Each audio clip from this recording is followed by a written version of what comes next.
ਦੋਸਤੋ, ਅੱਜ ਅਸੀਂ ਗੱਲ ਕਰਾਂਗੇ ਆਪਣੇ ਯੂਥ ਬਾਰੇ। ਸਾਡਾ ਯੂਥ ਜਿਹੜਾ ਕਿ ਇਸ ਦੇਸ਼ ਦਾ 34% ਹਿੱਸਾ ਕਹਾਉਂਦਾ ਹੈ, ਉਹ ਯੂਥ ਜਿਹੜਾ ਸਾਰੀ ਉਮਰ ਆਪਣੇ ਹੱਕਾਂ ਬਾਰੇ ਲੜਦਾ ਹੈ, ਉਹਨੂੰ ਆਪਣੇ ਹੱਕਾਂ ਦਾ ਭਲੀ ਭਾਂਤੀ ਪਤਾ ਹੈ। ਪਰ ਕੀ ਉਸ ਯੂਥ ਨੂੰ ਆਪਣੀਆਂ ਜ਼ਿੰਮੇਵਾਰੀਆਂ ਦਾ ਵੀ ਪਤਾ ਹੈ? ਇਸ ਬਾਰੇ ਥੋੜ੍ਹੀ ਜਿਹੀ ਗੱਲ ਅੱਜ ਅਸੀਂ ਕਰਾਂਗੇ। ਕਿਹਾ ਜਾਂਦਾ ਹੈ ਕਿ ਯੂਥ ਸਾਡੀ ਕੰਟਰੀ ਦਾ ਭਵਿੱਖ ਹੈ। ਬਿਲਕੁਲ ਠੀਕ ਹੈ। ਪਹਿਲਾਂ ਕਹਿੰਦੇ ਹੁੰਦੇ ਸੀ ਕਿ ਯੂਥ ਆਪਣੇ ਪੇਰੈਂਟਸ ਦਾ ਵੀ ਭਵਿੱਖ ਹੈ, ਪਰ ਹੁਣ ਅੱਜ ਦੇ ਬਦਲਦੇ ਜ਼ਮਾਨੇ ਦੇ ਵਿੱਚ ਇਹ ਗੱਲ ਜੱਚਦੀ ਨਹੀਂ ਕਿ ਵਾਕਈ ਅੱਜ ਦਾ ਯੂਥ ਆਪਣੇ ਪੇਰੈਂਟਸ ਦਾ ਭਵਿੱਖ ਹੈ ਜਾਂ ਨਹੀਂ। ਇਹ ਇੱਕ ਬੜਾ ਸਵਾਲੀਆ ਨਿਸ਼ਾਨ ਖੜਾ ਕਰਦਾ। ਪਰ ਇਹਦੇ ਵਿੱਚ ਕੋਈ ਸ਼ੱਕ ਨਹੀਂ ਕਿ ਜਿਹੜਾ ਯੂਥ ਹੈ ਇਹ ਸਾਡੇ ਦੇਸ਼ ਦੀ ਇੱਕ ਤਾਕਤ ਹੈ, ਐਨਰਜੀ ਹੈ। ਮੈਂ ਇਹਨੂੰ ਕਹਿੰਦਾ ਪੋਟੈਂਸ਼ੀਅਲ ਐਨਰਜੀ। ਇਹ ਉਹ ਐਨਰਜੀ ਹੈ ਜਿਹੜੀ ਕਿ ਸਟੋਰ ਕੀਤੀ ਹੋਈ ਐਨਰਜੀ ਹੈ, ਔਰ ਇਸ ਐਨਰਜੀ ਨੂੰ ਜੇ ਸਹੀ ਢੰਗ ਨਾਲ ਵਰਤਿਆ ਜਾਵੇ ਤਾਂ ਸਾਡਾ ਦੇਸ਼ ਬਹੁਤ ਅੱਗੇ ਜਾ ਸਕਦਾ।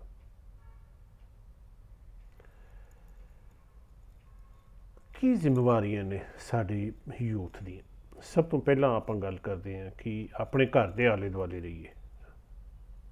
ਆਪਣੇ ਪੇਰੈਂਟਸ ਦੇ ਪ੍ਰਤੀ ਜ਼ਿੰਮੇਵਾਰੀਆਂ, ਆਪਣੇ ਘਰ ਦੇ ਪ੍ਰਤੀ ਜ਼ਿੰਮੇਵਾਰੀਆਂ। ਕਿਉਂਕਿ ਮੈਂ ਸਮਝਦਾ ਕਿ ਜੇ ਇੱਕ ਬੱਚਾ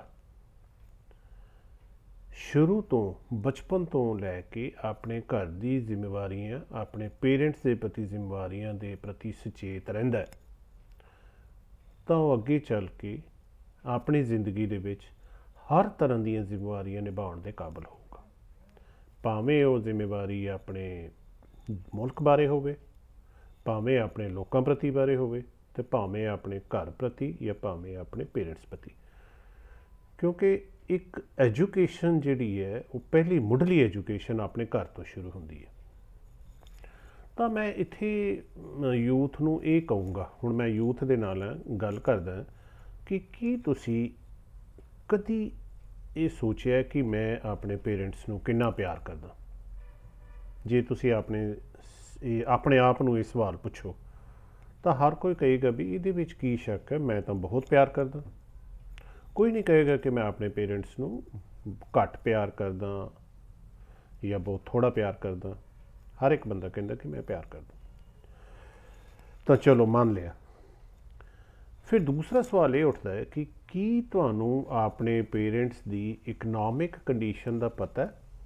ਇਕਨੋਮਿਕ ਕੰਡੀਸ਼ਨ ਦਾ ਭਾਵ ਉਹਨਾਂ ਦੀ ਇਨਕਮ ਕੀ ਹੈ, ਉਸ ਇਨਕਮ ਦਾ ਸੋਰਸ ਕਿੰਨਾ, ਉਹਨਾਂ ਦੇ ਘਰ ਦਾ ਖਰਚਾ ਕਿੰਨਾ, ਉਹ ਇਨਕਲੂਡਿੰਗ ਤੁਹਾਡੇ 'ਤੇ ਕਿੰਨਾ ਖਰਚਾ ਕਰ ਰਹੇ। ਕੀ ਆਪਾਂ ਨੇ ਕਦੀ ਸੋਚਿਆ ਕਿ ਮੈਂ ਆਪਣੇ ਪੇਰੈਂਟਸ ਨੂੰ ਪੁੱਛਾਂ ਕਿ ਤੁਹਾਡੀ ਇਨਕਮ ਕਿੰਨੀ ਹੈ ਔਰ ਤੁਹਾਡਾ ਖਰਚਾ ਕਿੰਨਾ ਹੈ, ਤੁਹਾਡੀ ਸੇਵਿੰਗ ਕਿੰਨੀ ਹੈ, ਤੁਸੀਂ ਮੇਰੇ 'ਤੇ ਕਿੰਨਾ ਖਰਚਾ ਕਰਦੇ ਹੋ? ਇੱਥੇ ਹੁਣ ਕੁਐਸਚਨ ਮਾਰਕ ਹੈ। ਜੇ ਤਾਂ ਤੁਸੀਂ ਸਮਝਿਆ, ਸੋਚਿਆ, ਤਾਂ ਤੁਸੀਂ ਬਹੁਤ ਰਿਸਪੌਂਸਿਬਲ ਯੂਥ ਹੋ।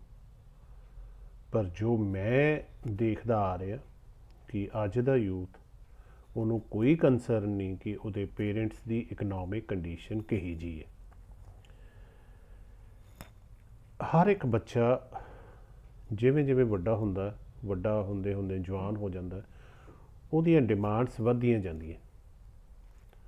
ਪਹਿਲਾਂ ਤਾਂ ਪੇਰੈਂਟਸ ਕੋਸ਼ਿਸ਼ ਕਰਦੇ ਕਿ ਆਪਣੇ ਬੱਚੇ ਨੂੰ ਹਰ ਤਰ੍ਹਾਂ ਦੀਆਂ ਜ਼ਰੂਰਤਾਂ ਪੂਰੀਆਂ ਕਰਨ, ਉਹਨਾਂ ਦੇ ਖਿਡੌਣੇ ਲੈ ਕੇ ਦੇਣ, ਉਹਨਾਂ ਨੂੰ ਸਾਈਕਲ ਲੈ ਕੇ ਦੇਣ। ਪਰ ਜਿਵੇਂ ਬੱਚਾ ਵੱਡਾ ਹੁੰਦਾ ਜਾਂਦਾ ਤਾਂ ਉਹਦੀਆਂ ਡਿਮਾਂਡਸ ਫਿਰ ਵੱਧਦੀਆਂ। ਬਈ ਮੈਨੂੰ ਮੋਬਾਈਲ ਵੀ ਚਾਹੀਦਾ, ਮੈਨੂੰ ਮੋਟਰਸਾਈਕਲ ਵੀ ਚਾਹੀਦਾ, ਮੈਨੂੰ ਕਾਰ ਵੀ ਚਾਹੀਦੀ ਹੈ। ਤਾਂ ਕੀ ਜਿਹੜਾ ਯੂਥ ਹੈ, ਜਿਹੜਾ ਬੱਚਾ ਹੈ, ਉਹ ਇਹ ਕਦੀ ਸੋਚਦਾ ਕਿ ਮੇਰੀਆਂ ਜਿਹੜੀਆਂ ਡਿਮਾਂਡਸ ਨੇ, ਮੇਰੇ ਪੇਰੈਂਟਸ ਦੀ ਫਾਈਨੈਂਸ਼ੀਅਲ ਕੰਡੀਸ਼ਨ, ਉਹਨਾਂ ਦੀ ਮਾਲੀ ਹਾਲਤ ਦੇ ਹਿਸਾਬ ਨਾਲ ਠੀਕ ਨੇ? ਕਿਤੇ ਇਹ ਤਾਂ ਨਹੀਂ ਕਿ ਮੈਂ ਜਿਹੜੀ ਚੀਜ਼ ਡਿਮਾਂਡ ਕਰ ਲਈ ਹੈ ਉਹ ਮੇਰੇ ਪੇਰੈਂਟਸ ਅਫੋਰਡ ਵੀ ਨਹੀਂ ਕਰ ਸਕਦੇ, ਮੈਂ ਡਿਮਾਂਡ ਕਿਉਂ ਕਰਾਂ? ਜੇ ਤਾਂ ਤੁਸੀਂ ਇਸ ਗੱਲ ਨੂੰ ਸੋਚਿਆ ਤਾਂ ਬਹੁਤ ਅੱਛੀ ਗੱਲ ਹੈ, ਤੁਸੀਂ ਰਿਸਪੌਂਸਿਬਲ ਹੋ। ਪਰ ਜੋ ਮੇਰੇ 30 ਸਾਲ ਦੇ ਟੀਚਿੰਗ ਕੈਰੀਅਰ ਦੇ ਵਿੱਚ ਮੈਨੂੰ ਨਿਕਲ ਕੇ ਆਇਆ ਕਿ ਪੇਰੈਂਟਸ ਦੀ ਇਹ ਲੈਂਗੁਏਜ ਰਹੀ ਹੈ ਕਿ ਸਾਡੇ ਬੱਚੇ ਸਾਡੇ ਗੱਲ ਦੇ 'ਤੇ ਗੂਠਾ ਰੱਖ ਕੇ ਮੋਟਰਸਾਈਕਲ ਮੰਗਦੇ ਆ, ਕਾਰਾਂ ਮੰਗਦੇ ਆ, ਔਰ ਉਹ ਮਜਬੂਰ ਹੋ ਜਾਂਦੇ ਆ ਕਿ ਆਪਣੇ ਬੱਚੇ, ਕਿਉਂਕਿ ਉਹਨਾਂ ਨੂੰ ਥ੍ਰੈਟਨ ਕਰਦੇ ਆ ਬੱਚੇ ਕਿ ਜੇ ਤੂੰ ਨਹੀਂ ਕੀਤਾ ਤਾਂ ਮੈਂ ਪੜ੍ਹਨਾ ਨਹੀਂ, ਜੇ ਮੈਨੂੰ ਮੋਟਰਸਾਈਕਲ ਨਹੀਂ ਲੈ ਕੇ ਦਿੱਤਾ ਮੈਂ ਨਹੀਂ ਪੜ੍ਹਨਾ। ਕੁੜੀਆਂ ਕਹਿੰਦੀਆਂ ਜੇ ਮੈਨੂੰ 2 ਵੀਲਰ ਨਹੀਂ ਲੈ ਕੇ ਦਿੱਤਾ ਮੈਂ ਨਹੀਂ ਪੜ੍ਹਨਾ। ਫਿਰ ਕਦੀ ਇਹ ਪੁੱਛੋ ਆਪਣੇ ਆਪ ਤੋਂ ਸਵਾਲ, ਕੀ ਮੈਂ ਕਦੀ ਇਹੀ ਜਿਹੀ ਡਿਮਾਂਡ ਕੀਤੀ ਹੈ ਜਿਹੜੀ ਕਿ ਮੇਰੇ ਪੇਰੈਂਟਸ ਪੂਰੀ ਨਹੀਂ ਕਰ ਸਕਦੇ ਜਾਂ ਪੂਰੀ ਨਹੀਂ ਕਰਨਾ ਚਾਹੁੰਦੇ? ਜੇ ਪੇਰੈਂਟਸ ਕਹਿੰਦੇ ਕਿ ਮੈਂ ਇਹਨੂੰ ਕਾਰ ਲੈ ਦਿੱਤੀ ਤਾਂ ਇਹਨੇ ਤਾਂ ਸਾਰਾ ਦਿਨ ਕਾਰਾਂ ਜੀਪਾਂ 'ਤੇ ਘੁੰਮੀ ਜਾਣਾ ਅਤੇ ਇਹਨੂੰ ਕਾਰ ਨਹੀਂ ਲੈ ਕੇ ਅਫੋਰਡ ਕਰ ਸਕਦੇ, ਪਰ ਉਹ ਲੈ ਕੇ ਦੇਣਾ ਨਹੀਂ ਚਾਹੁੰਦੇ, ਉਹ ਵੀ ਤੁਹਾਡੀ ਭਲਾਈ ਵਾਸਤੇ। ਪਰ ਤੁਸੀਂ ਸੋਚਿਆ ਨਹੀਂ ਕਦੀ, ਤੁਸੀਂ ਸੋਚਦੇ ਹੋ ਕਿ ਨਹੀਂ ਸਾਡੇ ਪੇਰੈਂਟਸ ਸਾਡੀ ਭਲਾਈ ਨਹੀਂ ਸੋਚ ਰਹੇ, ਇਹ ਤਾਂ ਮੈਨੂੰ ਦਬਾ ਰਹੇ ਆ, ਮੈਨੂੰ ਜਾਣ ਕੇ ਦਬਾ ਰਹੇ ਆ। ਜਾਂ ਤੁਹਾਡੇ ਪੇਰੈਂਟਸ ਸੋਚਦੇ ਕਿ ਹਾਲੇ ਤੁਹਾਡੀ ਉਮਰ ਉਨੀ ਨਹੀਂ ਹੋਈ ਕਿ ਤੁਹਾਨੂੰ ਇਹ ਚੀਜ਼ ਲੈ ਕੇ ਦਿੱਤੀ ਜਾਵੇ, ਸਮੇਂ ਤੋਂ ਪਹਿਲਾਂ ਚੀਜ਼ਾਂ। ਮੈਂ ਬੜੇ ਜਗ੍ਹਾ 'ਤੇ ਦੇਖਦਾ ਰਾਹ ਦੇ ਵਿੱਚ 14-15 ਸਾਲ ਦਾ ਬੱਚਾ ਕਾਰ ਚਲਾ ਰਿਹਾ ਜਿਹੜਾ ਕਿ ਕਾਨੂੰਨੀ ਤੌਰ 'ਤੇ ਨਹੀਂ ਚਲਾਉਣੀ ਚਾਹੀਦੀ ਉਹਨੂੰ। ਉੱਥੇ ਗਲਤੀ ਪੇਰੈਂਟਸ ਦੀ ਵੀ ਹੈ, ਉੱਥੇ ਗਲਤੀ ਬੱਚੇ ਦੀ ਤਾਂ ਹੈਗੀ ਹੈ। ਜਿਹੜਾ ਬੱਚਾ ਕਹਿ ਰਿਹਾ ਉੱਥੇ ਬੱਚੇ ਦੀ ਰਿਸਪੌਂਸਿਬਿਲਿਟੀ ਹੈ ਕਿ ਜੇ ਤੁਹਾਡੇ ਪੇਰੈਂਟਸ ਨੇ ਤੁਹਾਨੂੰ ਕਾਰ ਲੈ ਦਿੱਤੀ ਹੈ, ਤੁਸੀਂ ਆਪਣੇ ਪੇਰੈਂਟਸ ਨੂੰ ਕਹੋ ਕਿ ਨਹੀਂ, ਜਦ ਤੱਕ ਮੈਂ 18 ਸਾਲ ਦਾ ਨਹੀਂ ਹੁੰਦਾ, ਜਦ ਤੱਕ ਮੇਰਾ ਡਰਾਈਵਿੰਗ ਲਾਇਸੈਂਸ ਨਹੀਂ ਬਣਦਾ, ਮੈਂ ਕਾਰ ਜਾਂ 2 ਵੀਲਰ ਨਹੀਂ ਚਲਾਉਣਾ। ਇਹ ਤੁਹਾਡੀ ਰਿਸਪੌਂਸਿਬਿਲਿਟੀ ਦਾ ਇੱਕ ਚਿੰਨ੍ਹ ਹੈ। ਜੇ ਤੁਸੀਂ ਇਹ ਚੀਜ਼ ਸੋਚਦੇ ਹੋ ਤਾਂ ਰਿਸਪੌਂਸਿਬਲ ਹੋ, ਜੇ ਨਹੀਂ ਸੋਚਦੇ ਤਾਂ ਫਿਰ ਇਹਦੇ ਬਾਰੇ ਤੁਹਾਨੂੰ ਸੋਚਣਾ ਪੈਣਾ। ਕੀ ਤੁਸੀਂ ਕਦੀ ਇਹ ਸੋਚਿਆ ਕਿ ਤੁਹਾਡੇ ਪੇਰੈਂਟਸ ਤੁਹਾਡੇ ਤੋਂ ਕੀ ਐਕਸਪੈਕਟ ਕਰਦੇ? ਉਹ ਕੀ ਚਾਹੁੰਦੇ ਆ ਤੁਹਾਡੇ ਤੋਂ? ਉਹਨਾਂ ਦੀ ਐਕਸਪੈਕਟੇਸ਼ਨਸ ਕੀ ਹੈ? ਕੀ ਉਹ ਇਹ ਚਾਹੁੰਦੇ ਆ ਕਿ ਤੁਹਾਡੀ ਕੰਪਨੀ ਅੱਛੀ ਹੋਵੇ? ਤੁਸੀਂ ਸੋਚਿਆ ਨਹੀਂ ਕਦੀ, ਪਰ ਉਹ ਕਹਿੰਦੇ ਆ ਤੁਹਾਨੂੰ, ਪਰ ਤੁਸੀਂ ਉਹਨੂੰ ਰਿਸਪੌਂਡ ਠੀਕ ਨਹੀਂ ਕਰਦੇ ਕਿ ਮੈਂ ਜੋ ਕੰਪਨੀ ਹੈ ਮੇਰੀ ਅੱਛੀ ਹੈ। ਪਰ ਤੁਹਾਡੇ ਪੇਰੈਂਟਸ ਤੁਹਾਡੇ ਤੋਂ ਬਹੁਤ ਜ਼ਿਆਦਾ ਨਹੀਂ ਐਕਸਪੈਕਟ ਕਰਦੇ, ਉਹ ਇਹ ਚਾਹੁੰਦੇ ਤੁਹਾਡੀ ਕੰਪਨੀ ਅੱਛੀ ਹੋਵੇ, ਤੁਸੀਂ ਇੱਕ ਬਹੁਤ ਜੈਂਟਲ ਪਰਸਨ ਬਣੋ, ਤੁਸੀਂ ਐਜੂਕੇਟਿਡ ਪਰਸਨ ਬਣੋ, ਤਾਲੀਮ ਹਾਸਲ ਕਰੋ ਔਰ ਬਹੁਤ ਉਚਾਈਆਂ ਜਿਹੜੀਆਂ ਹਾਸਲ ਕਰੋ। ਜਿੰਨੀ ਖੁਸ਼ੀ ਤੁਹਾਡੀ ਕਿਸੇ ਅਚੀਵਮੈਂਟ 'ਤੇ ਤੁਹਾਡੇ ਪੇਰੈਂਟਸ ਨੂੰ ਹੁੰਦੀ ਹੈ, ਉਨੀ ਖੁਸ਼ੀ ਹੋਰ ਕਿਸੇ ਨੂੰ ਨਹੀਂ ਹੁੰਦੀ। ਇਹ ਗੱਲ ਆਪਣੇ ਪੱਲੇ ਬੰਨ੍ਹ ਲਓ। ਸੋ ਇਹ ਤੁਸੀਂ ਸੋਚਣਾ ਹੈ ਕਿ ਮੇਰੇ ਪੇਰੈਂਟਸ ਮੇਰੇ ਤੋਂ ਕੀ ਐਕਸਪੈਕਟ ਕਰਦੇ ਹੈ ਤਾਂ ਮੈਂ ਉਹੀ ਕਰਾਂ। ਫਿਰ ਤੁਹਾਨੂੰ ਪਤਾ ਲੱਗ ਗਿਆ ਕਿ ਤੁਹਾਡੇ ਪੇਰੈਂਟਸ ਦੀਆਂ ਐਕਸਪੈਕਟੇਸ਼ਨਸ ਕੀ ਨੇ। ਹੁਣ ਤੁਸੀਂ ਆਪਣੇ ਆਪ ਨੂੰ ਇਹ ਪੁੱਛਣਾ ਹੈ ਕਿ ਮੈਂ ਉਹ ਐਕਸਪੈਕਟੇਸ਼ਨਸ ਉਹਨਾਂ ਦੀਆਂ ਪੂਰੀਆਂ ਕਰਨ ਵਾਸਤੇ ਸਹੀ ਰਾਹ 'ਤੇ ਤੁਰ ਰਿਹਾ? ਜੇ ਨਹੀਂ ਤਾਂ ਕੀ ਮੈਨੂੰ ਤੁਰਨਾ ਚਾਹੀਦਾ? ਜੇ ਉਹ ਕਹਿੰਦੇ ਆ ਕਿ ਮੈਂ ਅੱਛੀ ਕੰਪਨੀ, ਤਾਂ ਮੈਂ ਦੇਖਾਂ ਮੇਰੇ ਆਲੇ ਦੁਆਲੇ ਮੇਰੀ ਕੰਪਨੀ ਠੀਕ ਹੈ। ਜੇ ਨਹੀਂ ਤਾਂ ਮੈਂ ਆਪਣੀ ਕੰਪਨੀ ਚੇਂਜ ਕਰਾਂ, ਕਿਉਂਕਿ ਇਹ ਤੁਹਾਡੇ ਪੇਰੈਂਟਸ ਦੀ ਐਕਸਪੈਕਟੇਸ਼ਨ ਹੈ। ਕੀ ਉਹ ਚਾਹੁੰਦੇ ਆ ਕਿ ਮੈਂ ਪੜ੍ਹਾਈ ਕਰਾਂ?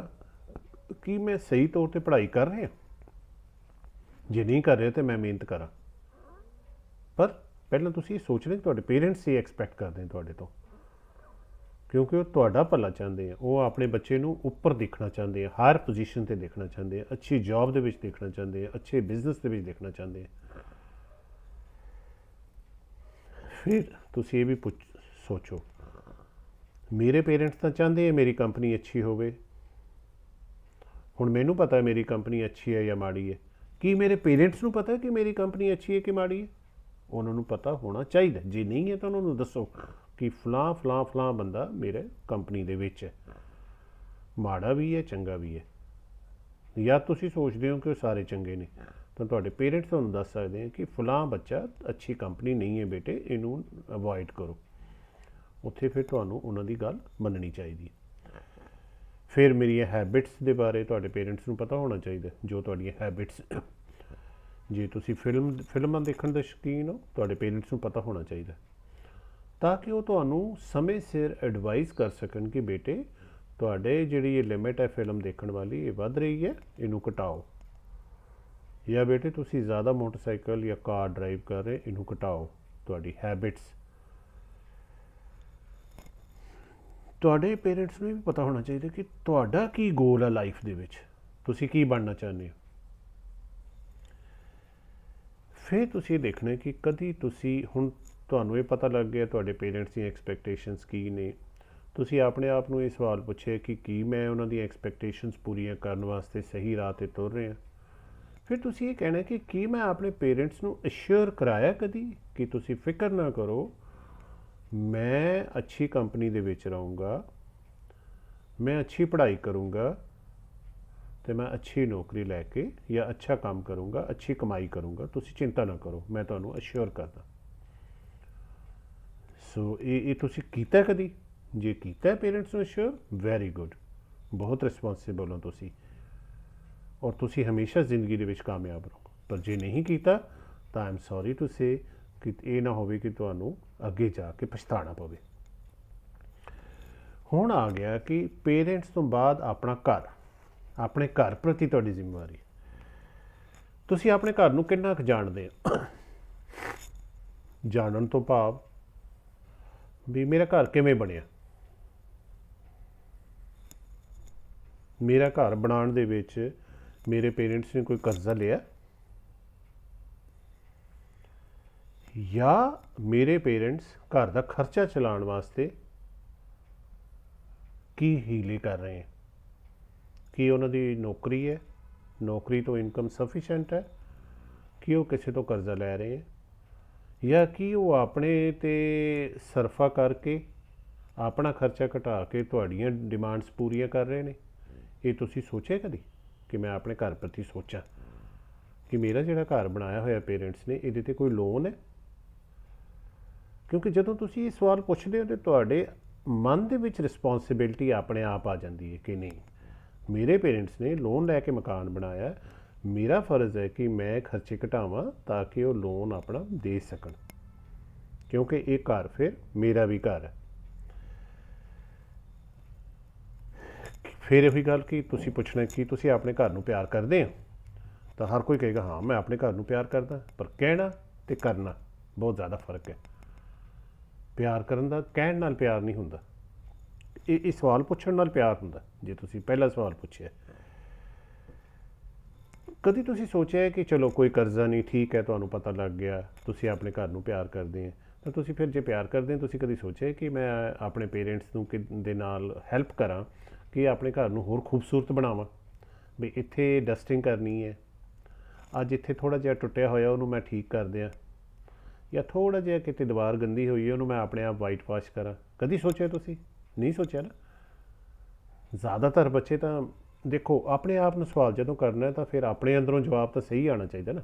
ਲੋਕਾਂ ਦੇ ਸਾਹਮਣੇ ਆਪਾਂ ਕੁਛ ਵੀ ਕਹਿ ਦਿੰਦੇ ਹਾਂ, ਮੈਂ ਇਹ ਕਰਦਾ, ਮੈਂ ਉਹ ਕਰਦਾ, ਜਾਂ ਤੁਹਾਨੂੰ ਕੋਈ ਪੁੱਛਦਾ ਤੁਸੀਂ ਕਿ ਹਾਂ ਹਾਂ ਮੈਂ ਕਰਦਾ, ਪਰ ਜਦੋਂ ਤੁਸੀਂ ਆਪਣੇ ਆਪ ਨੂੰ ਸਵਾਲ ਕਰਨਾ ਤਾਂ ਮੈਨੂੰ ਪਤਾ ਹੈ ਕਿ ਤੁਹਾਡਾ ਜਵਾਬ ਬਿਲਕੁਲ ਸਹੀ ਹੋਏਗਾ। ਜੇ ਨਹੀਂ ਕਰਦੇ ਤਾਂ ਨਹੀਂ ਕਰਦੇ। ਸੋ ਬੜਾ ਜ਼ਰੂਰੀ ਹੈ। ਕਦੀ ਮੈਂ ਆਪਣੇ ਪੇਰੈਂਟਸ ਨੂੰ ਪੁੱਛਿਆ ਕਿ ਤੁਸੀਂ ਕਿਵੇਂ ਮੈਨੇਜ ਕੀਤਾ, ਜਿਹੜੇ ਘਰ ਦਾ ਕੰਸਟਰਕਸ਼ਨ ਕਿਵੇਂ ਕੀਤੀ ਹੈ, ਕਿੰਨਾ ਪੈਸਾ ਲਾਇਆ, ਕਿੰਨੀ ਸੇਵਿੰਗ ਸੀ, ਕਿੰਨਾ ਲੋਨ ਲਿਆ, ਕਿੰਨਾ ਕਰਜ਼ਾ ਲਿਆ। ਫਿਰ ਜਿਵੇਂ ਮੈਂ ਕਿਹਾ ਕਿ ਘਰ ਨੂੰ ਬਿਊਟੀਫਾਈ ਕਰਨ ਵਾਸਤੇ ਕੋਈ ਮਦਦ ਕੀਤੀ ਹੈ, ਇਸੇ ਤਰ੍ਹਾਂ ਘਰ ਦੇ ਛੋਟੇ ਛੋਟੇ ਕੰਮਾਂ ਦੇ ਵਿੱਚ ਤੁਸੀਂ ਕਦੀ ਆਪਣੇ ਪੇਰੈਂਟਸ ਦੀ ਹੈਲਪ ਕੀਤੀ ਹੈ? ਬਈ ਚਲੋ ਅੱਜ ਮੈਂ ਤੁਹਾਡੇ ਨਾਲ ਡਸਟਿੰਗ ਕਰਾਂ, ਅੱਜ ਮੇਰਾ ਵੀਕਐਂਡ ਹੈ, ਅੱਜ ਆਪਾਂ ਸਾਰੇ ਘਰ ਦੀ ਡਸਟਿੰਗ ਕਰਾਂਗੇ। ਕਦੀ ਤੁਸੀਂ ਆਪਣੇ ਪੇਰੈਂਟਸ ਨੂੰ ਕਿਹਾ? ਜੇ ਨਹੀਂ ਕਿਹਾ ਇਹਦਾ ਮਤਲਬ ਹੈ ਤੁਸੀਂ ਆਪਣੇ ਘਰ ਨੂੰ ਪਿਆਰ ਨਹੀਂ ਕਰਦੇ, ਤੁਸੀਂ ਰਿਸਪੌਂਸਿਬਲ ਨਹੀਂ ਹੈਗੇ। ਇਸੇ ਤਰ੍ਹਾਂ ਜੇ ਆਪਣੇ ਪੇਰੈਂਟਸ ਨੂੰ ਕਹਿ ਦੇਣ ਕਿ ਹਾਂ ਮੈਂ ਆਪਣੇ ਪੇਰੈਂਟਸ ਨੂੰ ਪਿਆਰ ਕਰਦਾ, ਤੇ ਕਹਿਣ ਨਾਲ ਪਿਆਰ ਨਹੀਂ ਹੁੰਦਾ। ਤੁਹਾਡੀਆਂ ਰਿਸਪੌਂਸਿਬਿਲਿਟੀਜ਼ ਇਹ ਪਿਆਰ ਹੈ ਕਿ ਤੁਸੀਂ ਪੇਰੈਂਟਸ ਨੂੰ ਕਹਿਣਾ ਚਲੋ ਅੱਜ ਮੈਂ ਤੁਹਾਡੇ ਨਾਲ ਡਸਟਿੰਗ ਕਰਦਾ, ਜੇ ਚਲੋ ਮੰਮਾ ਤੁਸੀਂ ਝਾੜੂ ਲਾ ਰਹੇ ਮੈਂ ਪੋਚਾ ਲਾਣਾ ਨਾਲ ਨਾਲ, ਉਹ ਪਿਆਰ ਹੈ, ਰਿਸਪੈਕਟ ਹੈ। ਪੇਰੈਂਟਸ ਨੂੰ ਰਿਸਪੈਕਟ ਕਿਵੇਂ ਕਰਦੇ ਆ? ਪੈਰੀਂ ਹੱਥ ਲਾਉਣ ਨਾਲ ਰਿਸਪੈਕਟ ਨਹੀਂ ਹੁੰਦੀ, ਉਹਨਾਂ ਦੀਆਂ ਗੱਲਾਂ ਮੰਨਣ ਦਾ, ਉਹਨਾਂ ਦੇ ਨਾਲ ਸਲਾਹ ਕਰਨ ਨਾਲ ਰਿਸਪੈਕਟ ਹੁੰਦੀ ਹੈ ਕਿ ਮੈਂ ਇੱਥੇ ਆ ਕੇ ਅੜ ਗਿਆ, ਦੱਸੋ ਕਿਵੇਂ ਕਰਾਂ। ਜਾਂ ਤੁਹਾਨੂੰ ਕੋਈ ਤਕਲੀਫ ਤਾਂ ਨਹੀਂ ਹੈ, ਤੁਸੀਂ ਠੀਕ ਹੋ। ਤੁਸੀਂ ਕਦੀ ਆਪਣੇ ਪੇਰੈਂਟਸ ਨੂੰ ਪੁੱਛਿਆ ਹੈ ਸਵੇਰੇ ਉੱਠ ਕੇ ਕਿ ਮੰਮਾ ਜਾਂ ਪਾਪਾ ਤੁਸੀਂ ਠੀਕ ਹੋ, ਤੁਹਾਡੀ ਤਬੀਅਤ ਠੀਕ ਹੈ? ਜੇ ਨਹੀਂ ਪੁੱਛਿਆ ਤਾਂ ਫਿਰ ਕਾਹਦਾ ਪਿਆਰ ਕਰਦੇ ਹੋ ਤੁਸੀਂ? ਇਹ ਤੁਹਾਡੀ ਰਿਸਪੌਂਸਿਬਿਲਿਟੀ ਹੈ। ਜੇ ਤੁਸੀਂ ਅੱਜ ਆਪਣੇ ਪੇਰੈਂਟਸ ਨੂੰ ਨਹੀਂ ਪੁੱਛਦੇ ਤਾਂ ਕੱਲ੍ਹ ਫਿਰ ਤੁਸੀਂ ਆਪਣੇ ਬੱਚਿਆਂ ਤੋਂ ਐਕਸਪੈਕਟ ਨਾ ਕਰਿਓ, ਕਿਉਂਕਿ ਅੱਜ ਦੀਆਂ ਜਿਹੜੀਆਂ ਤੁਹਾਡੀਆਂ ਰਿਸਪੌਂਸਿਬਿਲਿਟੀਜ਼ ਨੇ ਉਹ ਕੱਲ੍ਹ ਨੂੰ ਤੁਹਾਡੀਆਂ ਐਕਸਪੈਕਟੇਸ਼ਨਸ ਬਣ ਜਾਣਗੀਆਂ। ਤੁਸੀਂ ਵੀ ਐਕਸਪੈਕਟ ਕਰੋਗੇ, ਫਿਰ ਤੁਸੀਂ ਕਲਪੋਗੇ। ਸੋ ਪਹਿਲੀ ਗੱਲ ਤਾਂ ਐਕਸਪੈਕਟੇਸ਼ਨ ਨਹੀਂ ਹੋਣੀ ਚਾਹੀਦੀ,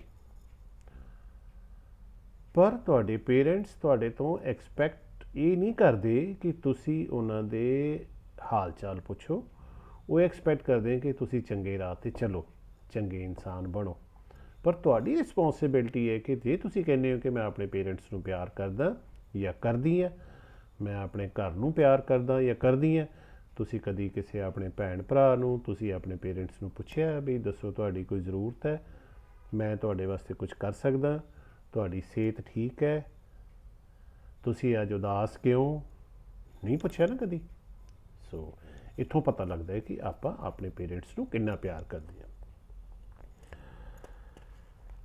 ਕਦੀ ਇਹ ਪੁੱਛੋ ਕਿ ਕਦੀ ਤੁਹਾਡੇ ਪੇਰੈਂਟਸ ਨੇ ਕੰਪਲੇਂਟ ਕੀਤੀ ਹੈ ਕਿ ਤੂੰ ਘਰ ਦੇ ਪ੍ਰਤੀ ਤੇਰਾ ਕੋਈ ਫਰਜ਼ ਨਹੀਂ? ਆਮ ਤੌਰ 'ਤੇ ਪੇਰੈਂਟਸ ਕਹਿੰਦੇ ਆ ਨਾ ਤੈਨੂੰ ਘਰ ਦੀ ਕੋਈ ਪਰਵਾਹ ਨਹੀਂ, ਤੈਨੂੰ ਸਾਡੀ ਕੋਈ ਪਰਵਾਹ ਨਹੀਂ, ਕਹਿੰਦੇ ਆ ਪੇਰੈਂਟਸ। ਤਾਂ ਪੁੱਛੋ ਆਪਣੇ ਆਪ ਨੂੰ ਕਿ ਉਹਨਾਂ ਨੇ ਕਦੀ ਕੰਪਲੇਂਟ ਕੀਤਾ ਹੈ? ਜੇ ਕੀਤਾ ਹੈ ਤਾਂ ਮੈਂ ਅੱਗੋਂ ਕੀ ਕੀਤਾ? ਮੈਂ ਇੱਧਰੋਂ ਸੁਣਿਆ ਇੱਧਰੋਂ ਕੱਢਤਾ ਕਿ ਮੈਂ ਉਹਦੇ 'ਤੇ ਅਮਲ ਕੀਤਾ, ਮੈਂ ਸ਼ੁਰੂ ਕਰ ਲਿਆ, ਮੈਂ ਆਪਣੇ ਪੇਰੈਂਟਸ ਦੀ ਗੱਲ ਮੰਨੀ ਹੈ? ਇਹ ਸਵਾਲ ਆਪਣੇ ਆਪ 'ਤੇ ਪੁੱਛੋ ਅਤੇ ਫਿਰ ਉਹਨਾਂ ਨੂੰ ਅਸ਼ੋਰ ਕਰੋ ਕਿ ਠੀਕ ਹੈ, ਤੁਸੀਂ ਠੀਕ ਕਿਹਾ, ਮੈਂ ਅੱਗੇ ਤੋਂ ਆਪਣੇ ਘਰ ਦੇ ਪ੍ਰਤੀ, ਆਪਣੇ ਪੇਰੈਂਟਸ ਤੁਹਾਡੇ ਪ੍ਰਤੀ ਪੂਰੀ ਕੋਸ਼ਿਸ਼ ਕਰੂੰਗਾ ਠੀਕ ਹੋਣ ਦੀ। ਫਿਰ ਹੈ ਤੁਸੀਂ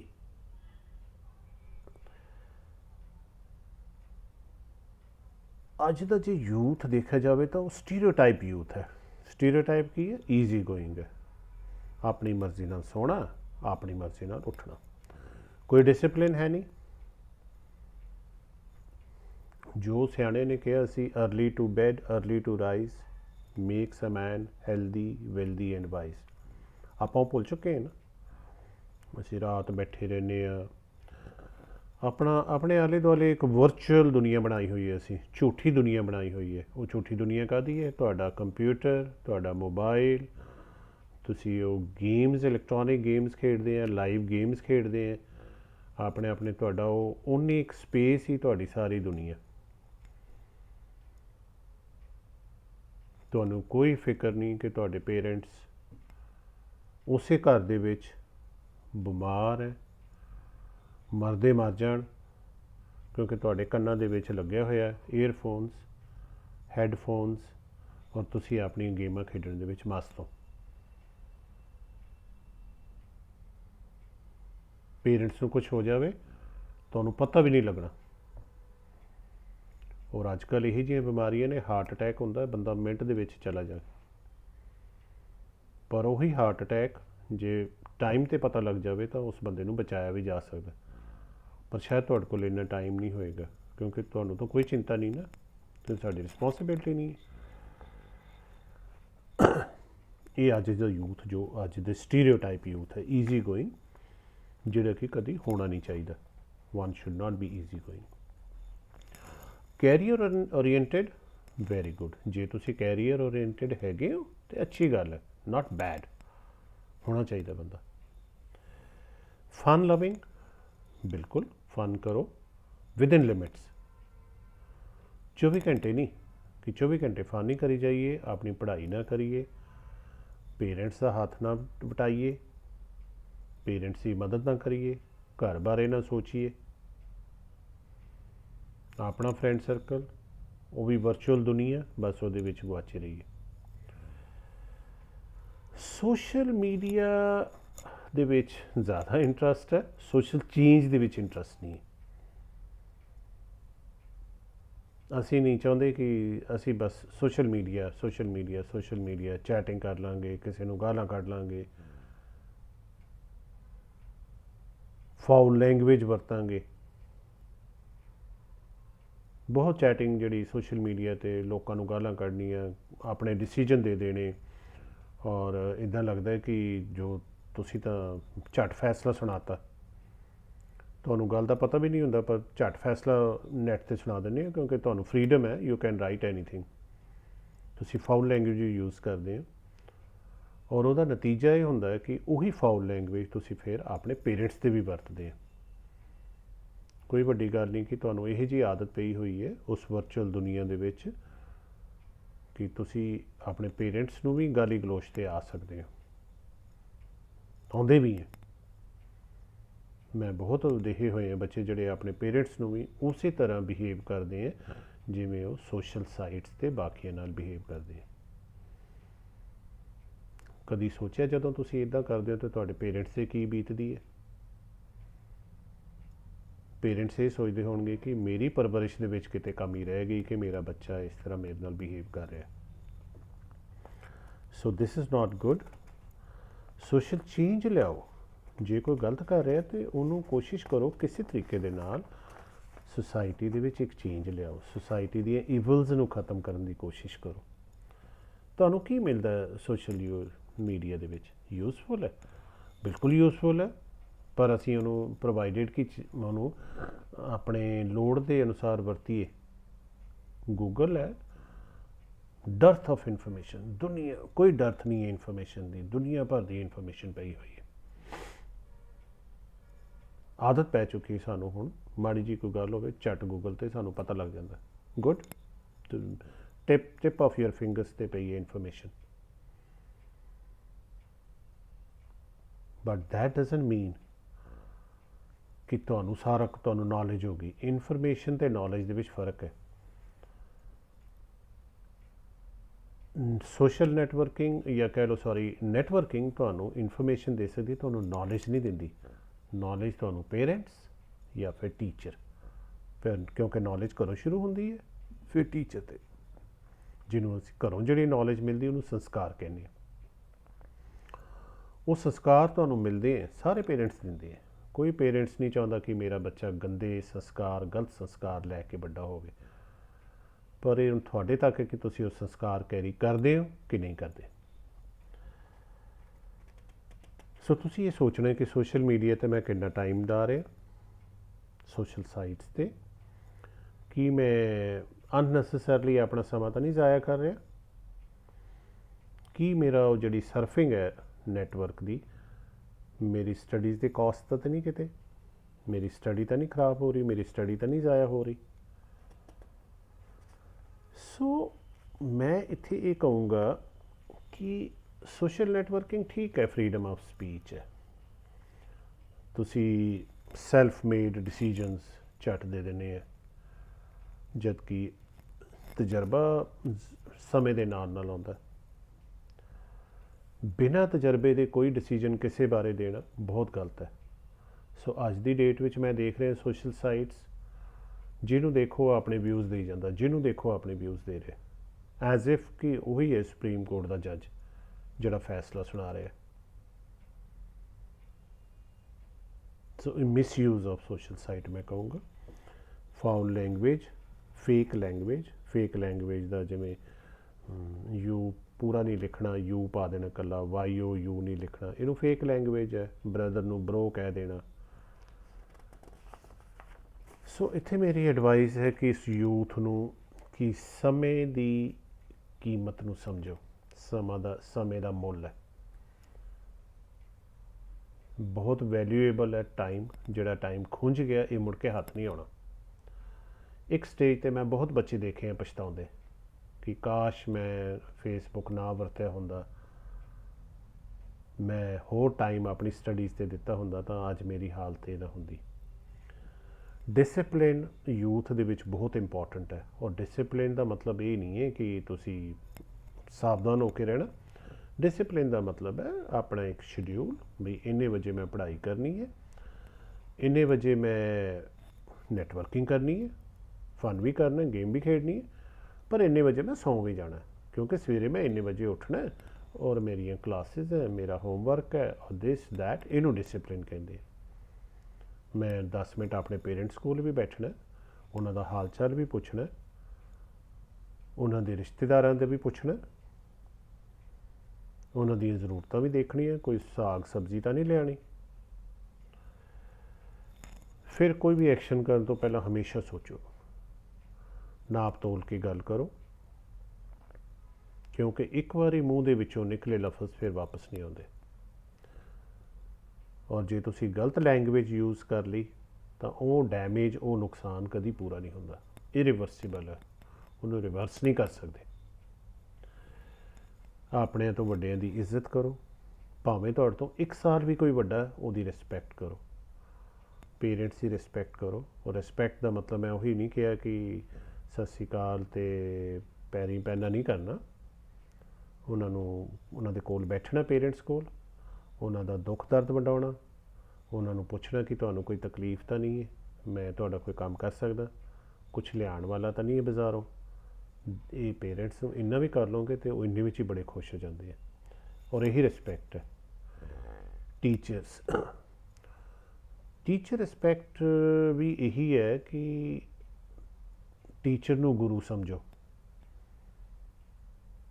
ਔਰ ਟੀਚਰ ਦੀ ਰਿਸਪੈਕਟ ਇਹ ਹੈ ਕਿ ਜਿਹੜੀ ਚੀਜ਼ ਨਹੀਂ ਸਮਝ ਲੱਗੀ ਉਹਨੂੰ ਪੁੱਛੋ। ਆਫ ਕੋਰਸ ਜਿੱਥੇ ਟੀਚਰ ਮਿਲਦਾ ਉਹਨੂੰ ਸਿਰ ਝੁਕਾ ਕੇ ਸਤਿ ਸ਼੍ਰੀ ਅਕਾਲ ਕਰੋ, ਨਮਸਕਾਰ ਕਰੋ। ਇਸ ਤੋਂ ਇਲਾਵਾ ਹੋਰ ਟੀਚਰ ਕੁਛ ਨਹੀਂ ਮੰਗਦਾ। ਪੇਰੈਂਟਸ ਔਰ ਟੀਚਰ ਹਮੇਸ਼ਾ ਦੋ ਹੀ ਇਹੋ ਜਿਹੀਆਂ ਹਸਤੀਆਂ ਨੇ ਜਿਹੜੇ ਆਪਣੇ ਬੱਚਿਆਂ ਅਤੇ ਆਪਣੇ ਸਟੂਡੈਂਟਸ ਦੀ ਤਰੱਕੀ 'ਤੇ ਖੁਸ਼ ਹੁੰਦੇ ਆ। ਸੋਸ਼ਲ ਈਵਲਸ ਜਿਹੜੇ ਸਾਡੇ ਸਮਾਜ ਦੇ ਨੇ ਉਹਨਾਂ ਦੇ ਖਿਲਾਫ ਲੜੋ। ਦਹੇਜ ਹੈ, ਅਨਨੈਸੈਸਰਲੀ ਕੂੜਾ ਕਰਕਟ ਸੁੱਟਣਾ, ਗੰਦਗੀ ਸੁੱਟਦੇ ਆ ਲੋਕ, ਇਹ ਵੀ ਸੋਸ਼ਲ ਈਵਲ ਹੈ, ਇਹਦੇ ਅਗੇਂਸਟ ਲੜੋ। ਨਸ਼ਾ ਕਰਦੇ ਆ ਉਹਨਾਂ ਨੂੰ ਵਾਪਸ ਲੈ ਕੇ ਆਓ। ਡਰੱਗਸ ਲੈਂਦੇ ਆ ਉਹਨਾਂ ਦੇ ਅਗੇਂਸਟ ਲੜੋ। ਜਿਹੜੇ ਡਰੱਗ ਲੈ ਰਹੇ ਆ ਉਹਨਾਂ ਦੀ ਹੈਲਪ ਕਰੋ, ਉਹਨਾਂ ਨੂੰ ਵਾਪਸ ਲਿਆਓ, ਮੋੜ ਕੇ ਲਿਆਓ। ਸ਼ੋਅ ਆਫ ਜਿਹੜਾ ਹੋ ਰਿਹਾ, ਤੁਸੀਂ ਵੀ ਸ਼ੋਅ ਆਫ ਨਾ ਕਰੋ, ਸ਼ੋਅ ਆਫ ਨੂੰ ਰੋਕੋ।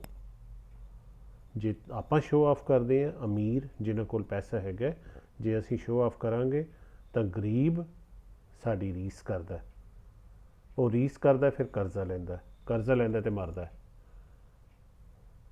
ਸੋ ਕਲਪ੍ਰਿਟ ਕਿਹਦਾ ਕਸੂਰ, ਕਿਹਦਾ ਕਸੂਰ ਸਾਡਾ ਜਿਹੜਾ ਸ਼ੋਅ ਆਫ ਕਰਦੇ ਹਾਂ। ਕਸੂਰ ਗਰੀਬ ਦਾ ਨਹੀਂ ਹੈ ਜਿਹਨੇ ਕਰਜ਼ਾ ਲਿਆ ਅਤੇ ਫਿਰ ਮਰ ਗਿਆ, ਕਸੂਰ ਸਾਡਾ, ਅਸੀਂ ਸ਼ੋਅ ਆਫ ਕੀਤਾ, ਉਹਨੇ ਸਾਡੀ ਰੀਸ ਕਰਨ ਦੀ ਕੋਸ਼ਿਸ਼ ਕੀਤੀ ਹੈ।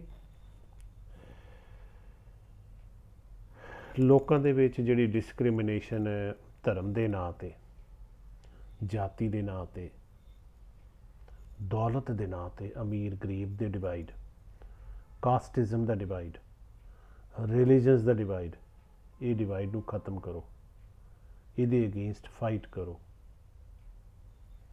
ਐਜੂਕੇਟ ਕਰੋ ਲੋਕਾਂ ਨੂੰ। ਹਿਊਮੈਨਿਟੀ, ਇਨਸਾਨੀਅਤ ਦਾ ਮੈਸੇਜ ਦਿਓ। ਆਪ ਪੜ੍ਹੋ ਲਿਖੋ ਅਤੇ ਦੂਜਿਆਂ ਨੂੰ ਪੜ੍ਹਾਓ।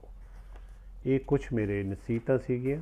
ਮੈਨੂੰ ਆਸ ਹੈ ਕਿ ਮੇਰਾ ਯੂਥ, ਜਿਹੜਾ ਕਿ ਮੇਰੀ ਉਮੀਦ ਹੈ, ਸਾਡੀ ਹੋਪ ਹੈ, ਇਸ ਕੰਟਰੀ ਦੀ ਹੋਪ ਹੈ, ਉਹ ਮੇਰੀਆਂ ਇਸ ਗੱਲਾਂ ਨੂੰ ਧਿਆਨ ਨਾਲ ਸੁਣਨਗੇ ਅਤੇ ਉਹਨੂੰ ਵਿਚਾਰਨਗੇ।